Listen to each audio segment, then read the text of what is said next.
오늘은 종교개혁 500주년이 되는 주일입니다.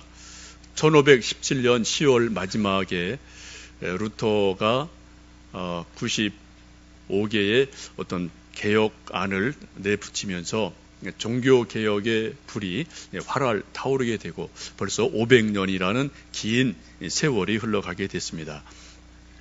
저희들 잘 아는 것처럼 종교개혁의 중요한 세 가지 모토는 오직 믿음으로, 오직 은혜로, 오직 성경으로, 이 세 가지가 종교개혁의 아주 핵심적인 그런 내용입니다. 종교개혁을 이루고 나서 만들어진 교회를 지금 우리 이런 교회가 소위 이제 개혁교회라고 그래요. 그 속에는 뭐 장로교, 감리교, 침례교, 순복음, 루터란 처치 여러 모임들이 있는데 그 전체를 일컬어서 개혁교회라고 말합니다. 영어로 말하면 Reformed Church라고 이제 표현이 되어집니다. 여러분, 개혁한다는 것과 혁명은 비슷한데 달라요. 혁명은 대개 바깥에서 안으로 쳐들어오는 겁니다. 거기는 무력이 사용됩니다. 피 흘림이 있습니다. 죽임이 있고 큰 혼란이 혁명 때에는 대개 일어납니다. 근데 개혁은 안에서 바깥으로 나가는 거예요. 거기는 피보다는 눈물이 있고 땀이 있습니다. 그래서 진짜 겉이 변하는 것이 아니라 진짜 속이 완전하게 뒤집어지고 바뀌어지는 것, 이런 것을 우리는 개혁이라고 말을 합니다.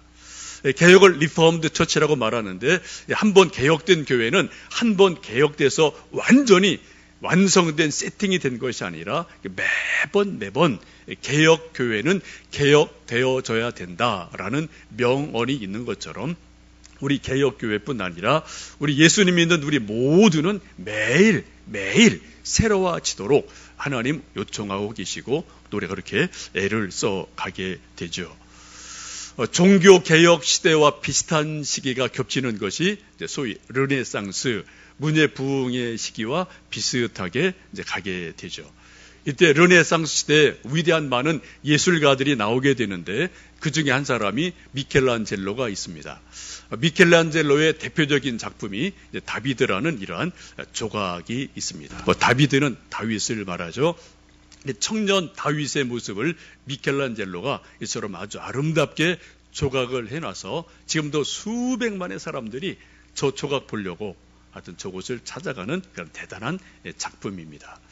이 작품이 만들어지기까지는 여러 가지 일화가 있는데 원래 한 5m가 넘는 큰 대리석 원석이었는데 원래 이것을 어떤 사람이 조각하려고 손을 댔어요. 이 사람이 아무리 돌을 봐도 자기가 만들어낼 만한 그런 좋은 돌이 아니기 때문에 그냥 조금 손대다가 그냥 포기하고 내버려진 채 약 40년간 어떤 그런 공사장 진마당에 뒹굴던 그런 돌덩어리에 불과합니다.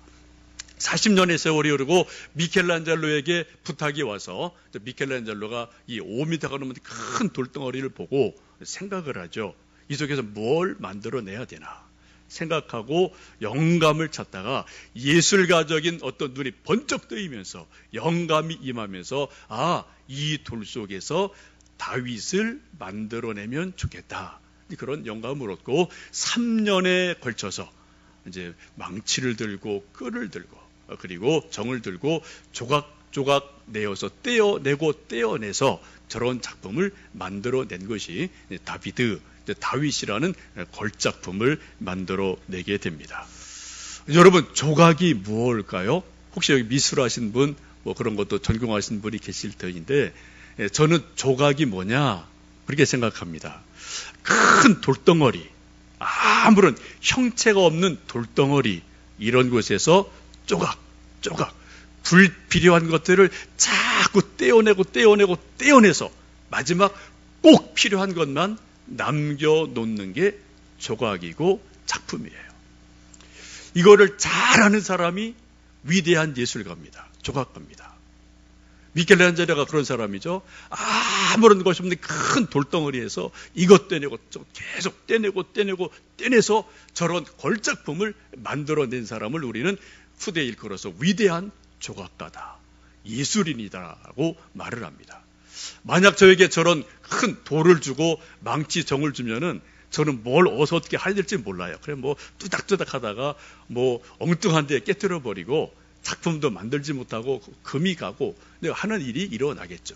그런 사람 일컬어 우리가 돌팔이다라고 말하게 됩니다.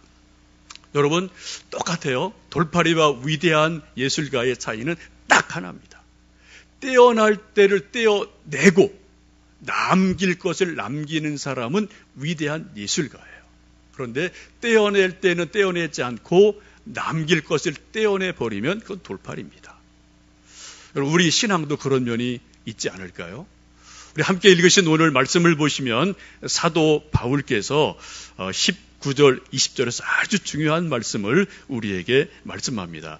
우리 19절, 20절 말씀 다시 한번 읽어보십니다. 나의 자녀들아 너희 속에 그리스도의 형상을 이루기까지 다시 너희를 위하여 해산하는 수고를 하노니 내가 이제라도 너희와 함께 있어 내 언성을 높이려 함은 너희에 대하여 의욕이 있습니다. 지금 사도 바울이 갈라디아 교인들에게 큰 관심을 가지고 갈라디아 서신을 편지를 쓰게 됩니다.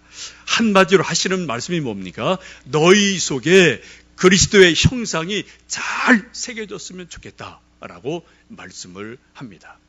이걸 아주 쉬운 말씀으로 말씀드리면 예수님을 잘 믿었으면 좋겠다. 예수님 제대로 믿었으면 좋겠다. 이런 말씀을 지금 사도 바울이 갈라디아 교인들에게 말씀을 하고 있습니다. 왜요? 우리가 그 앞에서 쭉 보신 것처럼 오래전에 사도 바울이 갈라디아 지방에 가서 복음을 전했습니다. 교회를 세웠습니다. 성경 공부를 했습니다. 그리고 떠나왔죠. 교회가 세워지고 그 다음에 온 또 다른 성경을 가르쳐주는 많은 사람들이 거짓 복음을 전했어요. 잘못된 복음을 전했습니다. 예수님도 믿어야 되지만 율법도 지켜야 된다. 할례도 해야 된다. 이런 자꾸만 좀 불필요한 것들을 자꾸 이야기하니까 갈라디아 교인들 속에 혼란이 오게 됩니다. 뿌리가 흔들흔들 거리게 돼요. 이 소식을 풍문을 통해서 인편을 통해서 이 소식을 듣고 나서 사도 바울이 지금 하시는 말씀이 너희 속에 그리스도의 형상이 온전하게 새겨졌으면 좋겠다라고 지금 강력하게 말씀을 하고 있습니다. 지금 자기는 옥에 있어서 갈 수가 없기 때문에 편지를 써서 그런 절절한 마음을 갈라디아 교인들에게 전달하고 있습니다. 여러분 19절에 있는 말씀 너희 안에 그리스도의 형상을 이루기까지 내가 다시 해산하는 수고를 한다라는 말씀에 깊이 주목해 보시면 좋겠습니다. 여러분 위대한 예술가는 위대한 조각가는 어떤 돌덩어리를 놓고 불필요한 부분을 하나씩 조심스럽게 떼어내갑니다. 마지막에는 꼭 필요한 것만 남겨놔요. 이목구비를 남기고 꼭 필요한 것을 남겨놓으니까 걸작품이 되어집니다. 우리 믿음도 마찬가지 아닐까요? 우리 영성생활도 마찬가지 아닐까요? 우리 신앙생활도 마찬가지 아닐까요? 하나님 보시기에 꼭 필요한 것은 남아있어야 되고 하나님 보시기에 불필요한 것은 하나씩 둘씩 계속 떼어내고 조각을 내서 버려야 되는데 과연 우리가 그러한 믿음 생활을 하느냐는 거죠. 어쩌면 우리 생각에는 자꾸만 떼어내기보다는 자꾸 덧붙이려고 그래요. 이거 붙이고 저거 붙이고 자꾸 붙여서 몸집을 키웁니다만 여러분 예술 작품이라는 게 몸집이 크다고 좋은 게 아니잖아요. 그죠? 뭔가 작품이 그대로 딱 있을 것이 있는 게 예술 작품이지 않습니까? 여러분 우리 신앙도 마찬가지 않을까요? 이것을 많이 붙이는 것이 능사가 아니란 말입니다. 정말 중요한 것은 내 속에 있는 하나님의 형상이 온전히 일어나도록 우리에게 불필요한 것들을 조각조각 떼어내는 것. 이것이 바로 진정한 믿음 생활이고 우리가 성숙하는 과정인 줄 압니다. 예수님이 그렇게 말씀하시죠. 나를 따르려거든 자기를 부인하고 제 십자가를 지고 나를 쫓아라. 뭐예요? 나를 부인하라는 게 뭡니까? 내 속에 있는 거 떼어내라는 거죠. 버리라는 거죠. 포기하라는 거죠. 그래야지 진짜 하나님이 만드신 나의 가장 나다운 모습, 가장 아름다운 모습, 내 속에 있는 예수님의 가장 존귀한 모습이 내 속에서 형상이 나온다라고 말씀을 합니다. 여러분, 우리는 자칫 오해하기 쉽거든요. 자꾸 붙이려고 그래요. 붙이려고. 근데 예수님은, 우리도 사도 바울은 말씀하기를 아니다. 자꾸만 떼어내라. 조각을 내 떼어버려라. 포기해라. 라고 말씀합니다. 우리의 옛 고집, 우리 옛 가치관, 우리 옛 어떤 잘못된 생활 습관, 잘못된 어떤 이런 것들을 자꾸만 떼어내다 보면은 정말 중요한 것만 우리 속에 남게 되고, 그때 나다움, 그리스도 예수를 닮은 아름다운 형상이 제 속에서, 여러분 속에서 일어나게 될 줄로 믿습니다. 그러한 일을 하기 위해서 사도 바울이 하는 일이 뭡니까? 내가 해산하는 수고를 아끼지 않겠다라고 말씀을 합니다. 해산의 수고는 우리 남자들은 뭐 죽었다 깨나도 모르는 일이죠. 이건 우리 어머님들만 아는 일입니다. 뭐 우리 남자들은 뭐 설명을 해도 알 수 없고요, 경험을 할 수도 없는 거고, 이건 오로지 우리 어머님들만 하는 위대한 경험이기도 합니다. 우리 인간이 경험할 수 있는 가장 큰 고통, 아마 그것이 해산의 고통이 아닌가 싶습니다. 지금 사도 바울이 말하기를 내가 너희 속에서 그리스도의 형상이 이루기까지 해산의 수고를 기꺼이 하겠다라고 말씀을 하고 있습니다. 일반적으로 우리 아버지들보다 어머니들이 더 위대하고요, 더 강인한 것 같아요. 그 이유가 여러 가지 있겠지만 제가 볼 때는 우리 어머님들이 해산의 고통을, 수고를 경험했기 때문에 웬만한 고통이나 고난은 다 견딜 수 있는 그런 어떤 힘들이 경험적으로 있지 않나 생각이 되어집니다.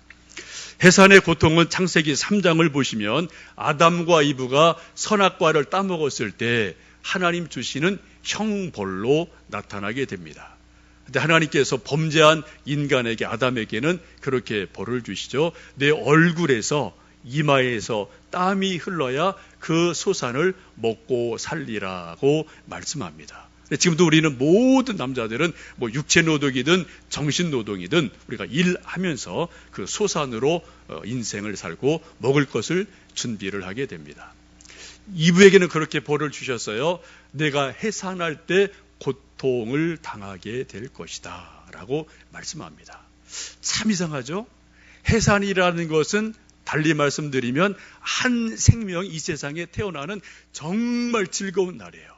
정말 감사한 날입니다. 아무것도 없던 생명이, 엄마 아빠를 닮은 생명, 이 세상에 딱 태어난 날이 해산하는 날인데, 그 즐거운 날, 그 감사한 날이 어떻다고요? 하나님께서는 고통의 날이다, 해산의 수고를 하고 고통받는 날이다라고 하나님께서는 말씀하시거든요. 참 묘하죠? 왜 그랬을까요? 아마도 하나님께서는 생명이 얼마나 소중한가를 알기 위해서 우리 어머님들에게, 인생들에게 해산의 고통과 수고를 주지 않았나 싶습니다. 뭐 일반적으로 그런 게 있지 않습니까? 우리 사람들도 정말 좋은 것 사람에게 그냥 쉽게 주면은 가치를 몰라요. 예수님도 말씀하지 않습니까? 진주를 돼지에게 주지 말아라 라고 말씀하시거든요. 진주의 가치를 아는 사람에게 주면은 정말 감사하게 받아요. 근데 진주의 가치를, 뭐가 뭔지 모르는 사람에게 진주 아무리 큰 거 줘도 그건 뭐 구슬밖에 안 되는 거죠. 아무것도 아니거든요. 생명이 너무나 소중하기에, 그 가치가 있기에 그것을 깨달아 알도록 하나님께서 해산의 수고를 이브에게, 우리 모든 어머님들에게 주신 줄로 믿습니다.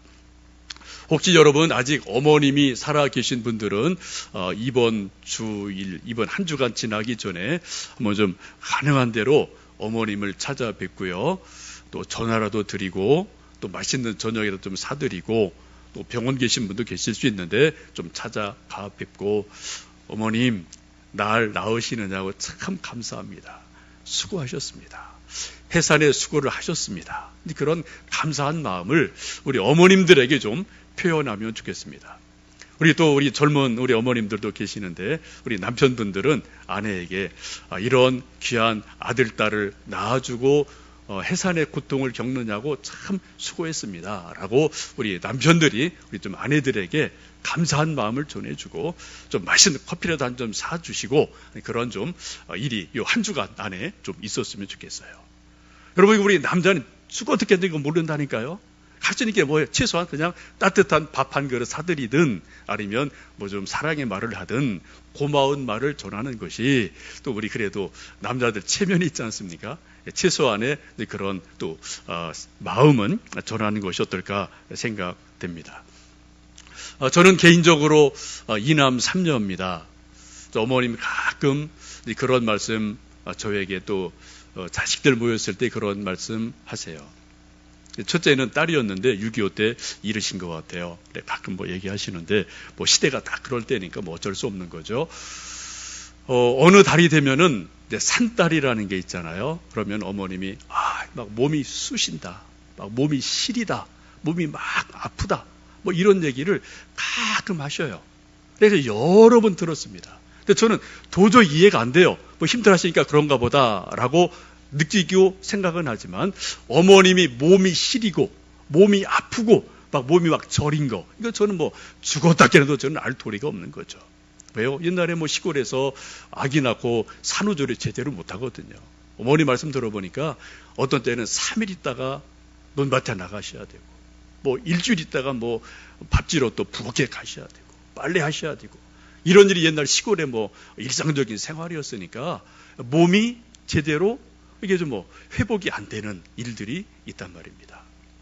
해산의 고통도 있었지만은 그 산후조리가 잘못됐기 때문에 한평생 어머님의 몸속에 해산의 고통이, 해산의 수고가 지금도 시린 몸으로, 저린 몸으로, 아픈 몸으로 어머님의 몸속에 지금도 있음을 이야기 들으면서 참 죄송한 마음도 있고 뭐 감사한 마음도 있는데 어떻게 뭐 제가 해드릴 도리가 없죠. 뭐 이제 가끔 뭐 만나서 인사드리고 뭐 조금 해드리는 거, 뭐 이거밖에 없는 그러한 좀 불효한 마음을 생각하면서 감사한 마음, 뭐 죄송한 마음, 그런 마음을 가질 때가 있습니다. 지금 사도 바울이 갈라디아 교인들 속에 예수님의 형상이 아름답게 새겨지도록 어떻게 해요? 먼저 해산의 수고를 하겠다라고 말씀해요. 사도 바울이 어떤 수고했나요? 열심히 성경 공부했습니다. 전도했습니다. 때로 권면했습니다. 때로 책망했습니다.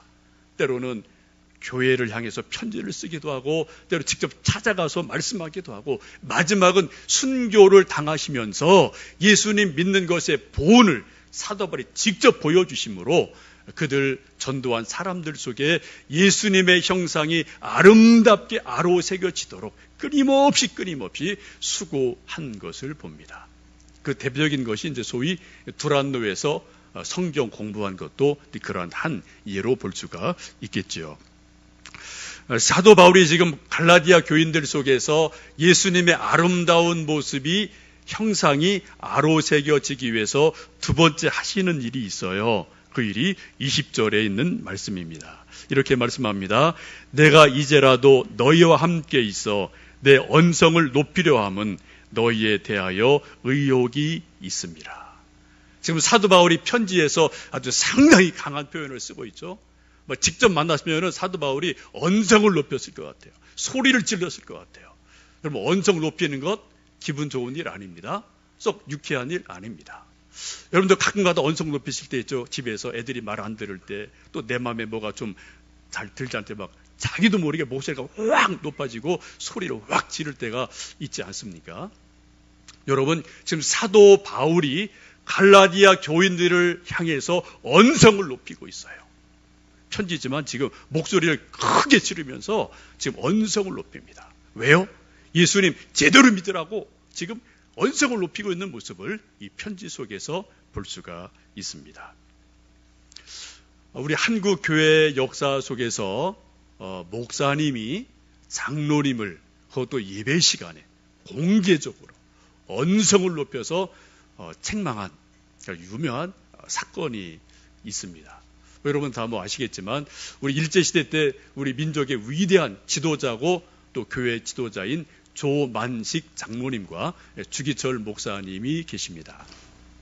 이 두 분은 원래는 조만식 장로님이 오산고등학교 교장 선생님이셨을 때 이 주기철 목사님은 학생이었습니다. 하늘같이 높은 그런 교장 선생님이죠. 학생이 많지 않으니까 다 뭐 알고 지내고 개인 다 알고 지내는 그러한 관계인 것을 제가 좀 책을 통해서 쭉 연구를 해본 적이 있거든요. 어떤 교장 선생님, 학생. 세월이 쭉 흘러가서 주기철 학생이 목사가 되고 평양의 산정현 교회에 담임 목사로 가게 됩니다. 그때 조만식 장로님은 그 교회의 가장 큰 어른이고 선임, 수석 장로님이셨습니다. 조만식 장로님 잘 아시는 것처럼 뭐 독립운동을 하시고 애족운동하신 그러한 민족의 지도자에서 수많은 사람이 뭐 시도 때도 없이 조만식 장로님 만나러 오고 가고 하는 일들이 있죠. 그래서 늘 주일 예배가 가끔 늦어질 때가 있었다고 합니다. 어느 주일날 그때도 사람이 찾아와서 막 이런저런 얘기를 하고 이제 헤어져서 교회를 가보니까 이미 예배 시간이 지나간 거예요. 이미 가보니까 목사님의 설교 시간이 됐거든요. 옛날 여러분들 아시지만은 옛날 교회는 그냥 이렇게 좀 마룻바닥이었잖아요. 물을 들고 딱 들어서는 순간 주기철 목사님께서 언성을 높여서 조장로님 그 자리에 서 계세요. 앉지 마시고 예배 드리십시오. 라고 언성을 높이셨어요. 분위기가 순간에 싸해지죠. 사람들, 교인들 마음속에 아이 큰일 났다 이거. 목사님이 하늘같이 높은 저 장로님을 공개적으로 언성을 높여서 이렇게 책망을 하니 이거 장로님 면박을 당하고 창피해서 이제 교회 안 나오시지 않나. 또 교회 분란 생기지 않나. 그런 마음이 교회 가득한 가운데 예배를 드리게 됐습니다. 주기철 목사님 설교가 끝났습니다. 설교를 마치고 서 계시는 조만식 장로님에게 부탁합니다. 장로님 기도해 주십시오. 그때 서 있던 조만식 장로님이 하나님 앞에 교회 앞에 기도를 드립니다. 하나님 아버지 죄송합니다. 제가 주의 날 예배 드리는 시간 늦어서 정말 죄송합니다. 애국운동 한답시고 이 사람 저 사람 만나는 데는 그렇게 열심을 내면서도 정말 하나님 아버지를 만나는 이 주일, 이 예배 시간 제가 제대로 지키지 못했습니다. 하나님께 죄송하고 목사님께 죄송하고 교인들에게 죄송합니다. 눈물을 흘리며 조만식 장로님이 기도를 하십니다. 이 기도를 듣고 있던 모든 교인이 눈물을 흘립니다. 주기철 목사님도 눈물을 흘리며 온 교회가 울음바다가 되는 그러한 일이 있었습니다. 이거는 실화입니다. 여러분 지금 갈라디아 교인들을 향해서 사도 바울이 언성을 높이고 있어요. 왜요? 예수님 믿으면 제대로 믿어라. 좀 확실하게 믿어라. 라고 지금 말씀하시면서 사도 바울이 갈라디아 교인들을 향해서 언성을 높이고 목소리를 높이면서 책망하고 있는 것을 보게 됩니다. 좀 다른 복음에 흔들리지 말고 다른 사람 와서 찍적할 때 좀 비틀거리지 말고 제대로 믿어라. 복음 안에 뿌리를 내려라. 너희 안에 예수님의 형상을 좀 만들어가라 라고 강력하게 지금 요청을 하고 있습니다. 우리가 한 가지 아실 것은 이 사도 바울과 갈라디아 교인들이 절대적인 신뢰의 관계가 있었고 서로 이해하고 사랑하는 관계가 있었기 때문에 사도 바울이 언성을 높여도 책망을 해도 이 사람들이 받아들일 수가 있죠. 만약 서로 신뢰의 관계가 없다면 서로 사랑하는 그러한 마음이 없다면 누가 언성을 높이면 기분 나쁘죠. 속상하죠. 속으로 욕하고 그냥 찡하고 가버리면 끝인 거예요. 안 받아들일 수 없는 거죠. 어떻게 하겠습니까? 만약 제가 여러분에게 언성을 높인다면 여러분 뭐 저 안 보실 분 많이 계실 거예요. 그러나 복음을 위해서 하나님 때문에 제가 설교 시간에 혹은 개인적으로 언성을 높일 수도 있음을 여러분 이해해 주셨으면 좋겠습니다. 지금 사도 바울이 갈라디아 교회 교인을 향해서 언성을 높이면서 예수님 믿으려면 제대로 좀 믿어라, 똑바로 믿어라, 확실하게 믿어라 라고 지금 강력하게 지금 갈라디아 교인들에게 책망하고 있음을 이 말씀 속에서 봅니다. 그럼 이 갈라디아 교인들과 사도 바울의 관계가 얼마나 든든하게 신뢰의 관계에 있었기 때문에 사도 바울이 이처럼 담대하게 언성을 높이고 그들을 책망할 수가 있었을까요? 또 그들이 그것을 달게 받아들일 수가 있었을까요? 우리 그 말씀을 13, 14, 15절 말씀에서 읽어볼 수가 있습니다. 함께 13절에서 15절 말씀 읽겠습니다. 내가 처음에 육체의 약함으로 말미암아 너희에게 복음을 전한 것을 너희가 아는 바라. 너희를 시험하는 것이 내 육체에 있으되 이것을 너희가 업신여기지도 아니하며 버리지도 아니하고 오직 나를 하나님의 천사와 같이 또는 그리스도 예수와 같이 영접하였도다. 너희의 복이 지금 어디 있느냐? 내가 너희에게 증언하노니 너희가 할 수만 있었더라면 너희의 눈이라도 빼어 나에게 주었으리라. 사도 바울이 갈라디아 교회에 전도했을 때, 성경을 가르쳐 주었을 때, 근데 사도 바울의 몸 상태가 극히 안 좋았음을 말씀합니다. 사도 바울은 늘 질병에 시달렸죠. 그래서 의사 누가를 하나님이 붙여주셔서 동행하도록 하나님이 배려를 해주셨습니다. 많은 성경학자들은 사도 바울에게 많은 병이 있었는데 예컨대 간질이라든지 또 하도 많은 곳을 전도여행을 하니까 풍토병에 걸리고 말라리아 같은 병에도 걸렸을 것으로 봅니다. 또 하나는 안질, 눈병이 심한 것으로 보고 있습니다. 오늘 말씀도 보시면은 15절에 너희가 할 수만 있었더라면 너희 눈이라도 빼어 나에게 주었으리라 라는 말씀 보시면 이때 당시에 갈라디아 지방을 갔을 때 사도 바울의 눈이 많이 안 좋고 병이 든 거예요. 여러분 옛날에 아폴로 눈병 한번 싹 여름에 돌면은 눈 빨개지고 막 진물 나오고요. 막 눈이 너무 쓰리고 아프고 또 다른 사람 보기에도 민망하고 토끼 눈 같이 되잖아요. 그죠? 그래서 안대를 하고 선글라스 끼고 이런 일들이 우리도 있지 않았습니까? 옛날에 약이 없던 시대니까 사도 바울이 눈병이 걸렸을 때 아주 심각하게 눈이 진무르고 벌겋게 충혈이 되고 사람 보기에도 안 좋고 이런 일들이 있었습니다. 여러분 상상을 해보십시오. 지금 하나님의 복음을 전하는 사도 바울이 예수님 믿으면 구원 얻습니다. 예수님 믿으면 형통합니다. 이런 복음을 전하는 사도 바울이 자기 몸은 정작 병이 걸려서 절절매고 있어요. 끙끙거리고 있습니다. 이것을 보면은 갈라디아 교인들이 아직 믿음이 없을 때니까 그 바울의 그런 병든 모습 보고 속으로 이렇게 생각하지 않겠습니까? 너는 잘 믿으세요. 당신이나 복 받으세요. 당신이나 건강하세요. 자기 몸도 하나 건강하지 못한 주제에 무슨 또 복음을 전합니까? 시험할 만한 것이 분명히 있었단 말입니다. 지금 그 말씀을 하고 있는 거죠. 만약 저도 어떤 큰 병에 걸려서 헉헉거리고 끙끙거리고 제가 이 앞에 서 있다면 여러분 속으로 아이고 목사 믿음 없는가 보다. 그렇게 여러분 생각하지 않으시겠어요? 그건 당연한 거죠. 지금 사도 바울이 시험에 들 만한 그런 질병을 가지고 이때 당시에 특별히 눈병 때문에 절절절 매고 있는 상황을 사도 바울이 지금 회상을 하고 있습니다. 그런데 놀라운 것은 그렇게 연약하고 병들어 있는 사도 바울을 만난 갈라디아 교인들이 사도 바울을 어떻게 했습니까? 배척하지 않았어요. 저 믿음 없다고 쫓아내지 않았습니다. 오늘 말씀 보시면 어떻게 해요? 하나님의 천사와 같이 환영하고 영접을 했습니다. 그리스도 예수처럼 사도 바울을 잘 정중하게 모셨어요. 지금 그것을 사도 바울이 회상을 하고 있잖아요. 그리고 할 수만 있으면 건강한 사람이 내 눈을 빼서 사도 바울 눈을 다시 좀 고쳐주고 싶다. 내 몸을 떼어서 좀 주고 싶다라고 말할 정도로 사도 바울을 신뢰했습니다. 사도 바울이 크게 사랑한 그런 마음이 갈라디아 교인들에게 있었단 말이죠. 여러분, 우리 몸의 한 부분을 잘라서 누구한테 준다는 건 결코 쉬운 일이 아닙니다. 우리가 고기 한 점은 주머니 돈이실 때 사서 뭐 줄 수 있겠습니다 하면은 내 몸을 내 어디 한 군데를 잘라서 누구한테 준다. 이거 결코 쉬운 일이 아니거든요.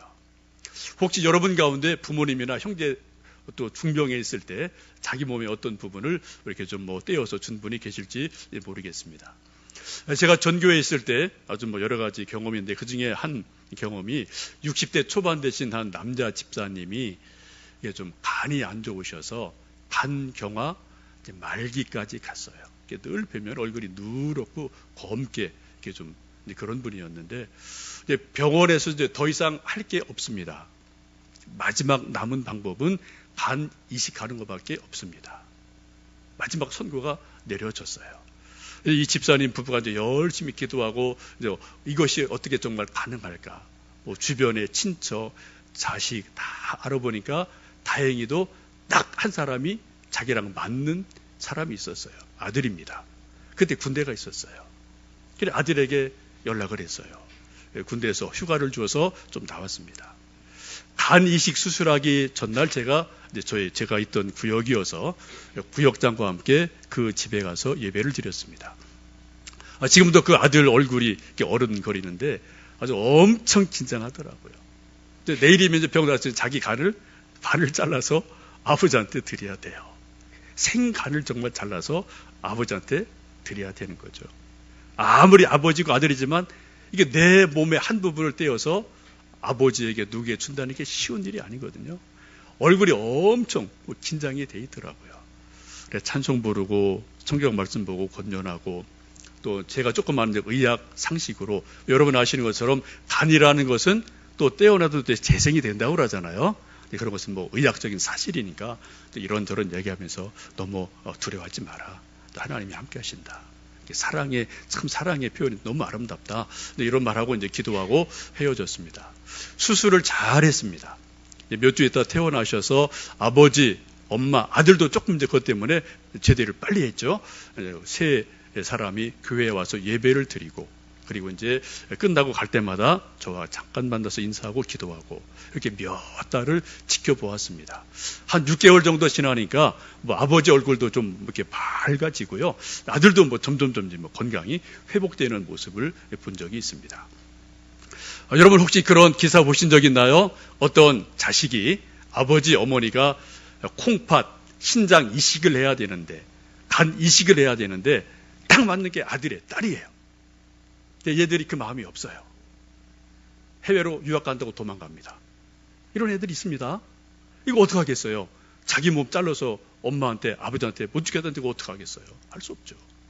여러분 내가 낳은 자식이라도 반을 잘라서 콩팥 하나를 떼어서 아버지에게 어머니에게 드린다는 게 말처럼 쉬운 일이 아니란 말입니다.